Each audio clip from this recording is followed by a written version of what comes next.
Stress. Stress. Stress. Okay, so I'm really here to tell you what you guys got to do. So take note. Visualize. Breathe easy. Get a massage. Try a tonic. Smile. Stop gritting your teeth. Compose a mantra. Get a puppy. Practice some mindfulness. Stretch a little bit. Make some plans. And tiptoe through the tulips. You guys get the idea, right? We can have these things thrown at us all the time from people, right? These trite little motivational mantras and things that people tell you to just kind of figure out how to fix your stress. It's not that these things don't have their place in someone's life. The question is, what is the fit for you and when? And what does your brain feel about changing in general? What can we do to get our brain to change so it can receive new information and new ideas so we can actually do maybe some of those tips that fit our life? The first thing is try something different. Do a new routine. You go to work a certain way on a certain route, go a different one. You like bananas? Eat apples. I mean, it can be as trivial as that. You should have a bunch of new things going on every day, up and down that normal curve, that are really consciously interswitched into your routine. That really will shake up and bring out what we call neuroplasticity. This is a new cutting-edge area of neuroscience that's basically saying you can change your patterns of neural networks that have wired.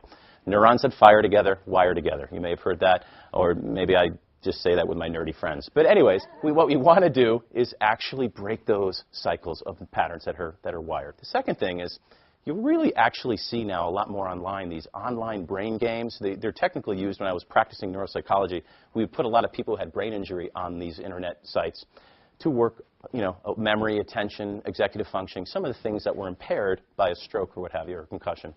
But these we're finding are really good for the normal person as well, because it is getting the brain pretty much, it's taking the brain and going to gym, and it's working out its own biceps and such. So that can be really critical as well to getting new neural networks firing. The other thing that it has a little more philosophical edge, but it really does shake up the brain, is to what I call BS out on yourself. This is a very interesting brain tip because one of the deepest and darkest parts of your stress, in my opinion, most people's are, is that we're locked into a narrative ourselves, a narrative of the world, a way of seeing things. If you look at why we're sometimes staying inside pain and suffering chronically, it's not that we don't want relief. Sometimes it's that we want pride more.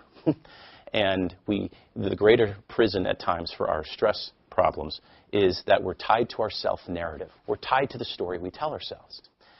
That really accounts, in my sort of off-the-record opinion, for a lot of the stress. And so how do you break that? Literally turn around stories, turn around narratives, turn around your perceptions of people. If you have a person in your life that you had a conflict with, what if you flipped it around and on Monday, Wednesday, and Friday wore their perspective? This is really big in changing the brain because sometimes we are more connected to our pride than to the hope and change that we're actually seeking. So that can be very helpful.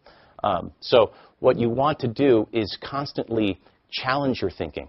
Another thing that I talk a lot about with my clients that can help change the brain and to receive new thinking is a concept we call boundaries. What it is a psychological line for where my sense of self stops and someone else begins. We really blur that a lot. And if you guys have kids, you guys know how this is blurred rather regularly in your home every day when you tell them to take down their laundry. Most of the times we are actually seeking something verbally. So we're saying, I want my child to take down laundry. Well, what happens when it's not done? We violate the boundary, so to speak, and we go do it, and then we get mad at them for not doing it because it wasn't done in the time frame we wanted, the way we wanted, right? So we're in this neurotic cycle of almost breaking the natural law of boundaries, where if they don't do it, that is a choice, and that stress that I'm feeling is because I'm hopping in their backyard now and calling that a problem. We do a lot of that in our life, and I think learning the boundary skill is huge for a stress management piece. And the final tip I'd throw out is the mother of them all, in my opinion, which is exercise.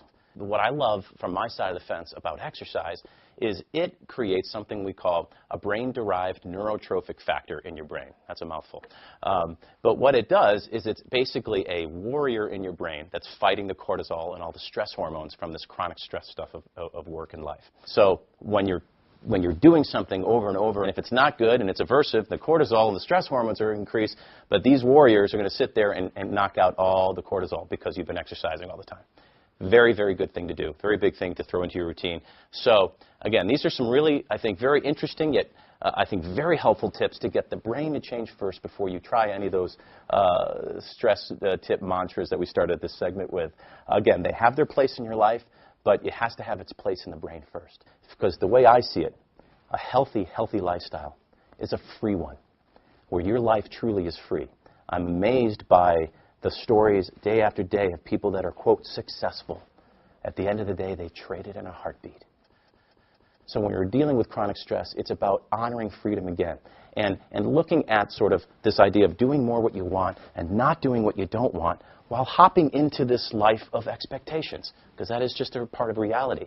And this idea of control and expectations is a dance that really is run by the man behind the curtain we call the brain. And it's time for you guys to take back your brain.